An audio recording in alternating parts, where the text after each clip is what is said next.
அண்ணன் சீமான் வந்து எப்போவுமே தனித்து போட்டின்றதில் எப்போவுமே கேள்வி எழுதுவாங்க. ஆனால் நீங்கள் ரஜினிகாந்த் சந்தித்த 2026 தேர்தலை பொறுத்த வரைக்கும் அண்ணன் சீமான் கூட்டணிக்கு போவார். இல்லை படம் இப்போ தம்பி இவர் ஞானவேல் எடுத்த படம் வந்து அந்த படத்தில் இந்த கதை அந்த கருத்து எனக்கு ரொம்ப பிடிச்சிருந்தது. அவர் கையாண்ட விதம் எனக்கு ரொம்ப பிடிச்சிருந்தது.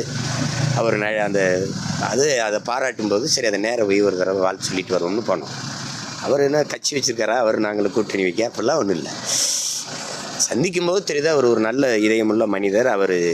அவர்கிட்ட பேசும்போது நிறைய அனுபவங்களை அவர் பகிர்ந்துக்கிட்டார். நான் திரையில் அவரை இப்படிலாம் ரசித்தவங்கிறத சொன்னோம், அவ்வளோ பகிர்ந்துக்கிட்டோம், அவ்வளோதான். 2026 தனித்து போட்டின்றதில் உறுதியாக இருக்குது. சின்ன வந்துடுச்சுன்னா இன்னும் எல்லா வேட்பாளரையுமே முன்னாடியே நிறுத்தி இறங்கி களத்தில் வேலை செய்வேன். திரும்ப சுரங்கலுங்க. நான் என் பயணத்தை என் கால்களை நம்பி தான் நான் தொடங்கியிருக்கேன்.